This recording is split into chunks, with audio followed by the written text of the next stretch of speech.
Assalamualaikum warahmatullahi wabarakatuh. Salam sejahtera untuk kita semua. Bapak Robi dan rekan-rekan sekalian, apa kabarnya? Semoga senantiasa dalam keadaan sehat dan selamat. Amin ya rabbal alamin. Ya, perkenalkan, nama saya Aisyah Nurul Fathia dari kelas 11 IPS 2 absen 2.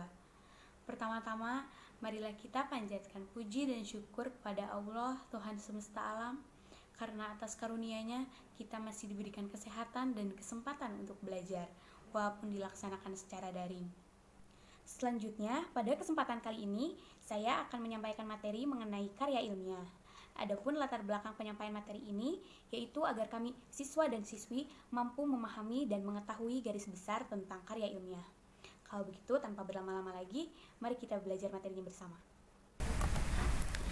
Ya, materi pertama yang akan saya jelaskan yaitu mengenai pengertian karya ilmiah. Secara umum, pengertian karya ilmiah adalah serangkaian laporan tertulis yang dipublikasikan melalui pengkajian yang mendalam yang dibuat dengan prinsip ilmiah menurut data dan fakta. Karya ilmiah sendiri biasanya dikaitkan erat dengan dunia pendidikan dan dunia penelitian. Selain itu, di sini saya juga sudah menyajikan pengertian karya ilmiah menurut para ahli. Selanjutnya, atau yang kedua, ada tujuan penulisan karya ilmiah.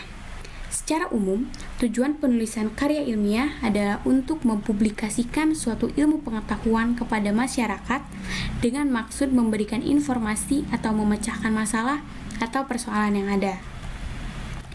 Dan di sini, seperti yang bisa kita lihat bersama, ada tujuan khusus ditulisnya sebuah karya ilmiah.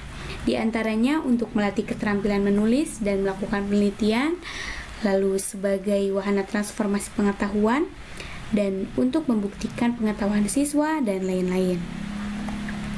Kemudian yang ketiga, ada ciri-ciri dari karya ilmiah. Yang pertama ada reproduksi. Maksudnya adalah pembaca harus memaknai karya tulis sesuai dengan penulis atau penelitinya. Dan yang kedua, tidak ambigu. Maksudnya, karya ilmiah harus memberikan pemahaman secara detail dan tidak menggunakan bahasa yang membingungkan. Dan yang ketiga, ada harus objektif. Maksudnya adalah pembahasan topik suatu karya ilmiah harus berdasarkan fakta dan data yang nyata dan tidak boleh menunjukkan kecondongan subjektivitas penulis.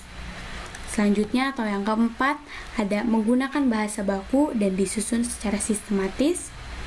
Lalu yang kelima, menggunakan kaidah keilmuan, dan yang terakhir atau yang keenam, berkohesi atau menggunakan kalimat efektif. Dan yang keempat, ada macam-macam karya ilmiah.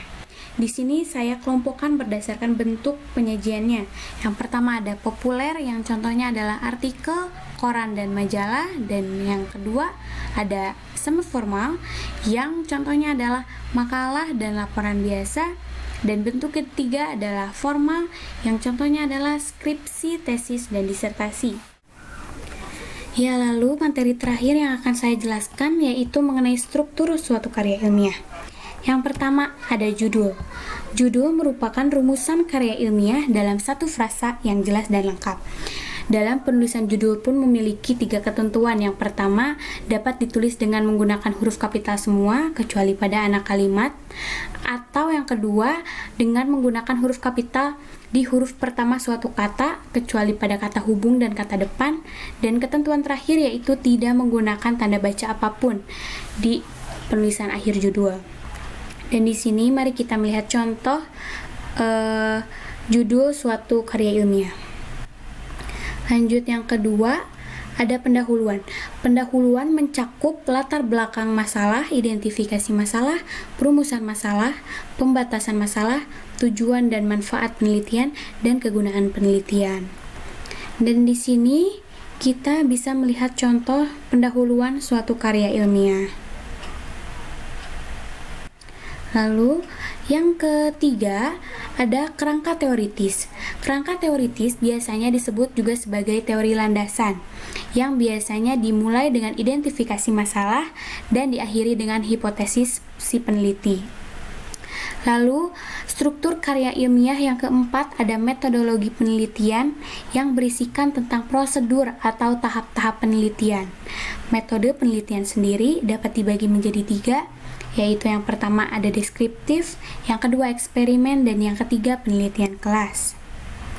Dan di sini mari kita lihat bersama contoh dari kerangka teori suatu karya ilmiah dan metodologi penelitian dari suatu karya ilmiah. Lalu selanjutnya yang kelima ada pembahasan. Pembahasan merupakan pemaparan tentang isi pokok karya ilmiah. Jadi di sini si peneliti akan menjelaskan secara rinci tentang topik yang sedang ditelitinya. Dan yang keenam ada simpulan dan saran. Simpulan merupakan sinensis dari keseluruhan unsur penulisan karya ilmiah. Dan di sini mari kita lihat bersama contoh pembahasan suatu karya ilmiah dan kesimpulan suatu karya ilmiah. Lalu di struktur karya ilmiah yang terakhir ada daftar pustaka. Daftar pustaka yang memuat semua kepustakaan yang digunakan sebagai landasan dalam karya ilmiah. Susunannya sendiri dapat disusun dari nama yang disusun di balik, dilanjut dengan tahun terbit, lalu ada judul pustaka, kota terbit, dan yang terakhir ada penerbit. Dan di sini mari kita lihat contoh daftar pustaka suatu karya ilmiah. Ya, jadi itu tadi penjelasan mengenai pengertian, tujuan, macam-macam, ciri dan struktur dari karya ilmiah.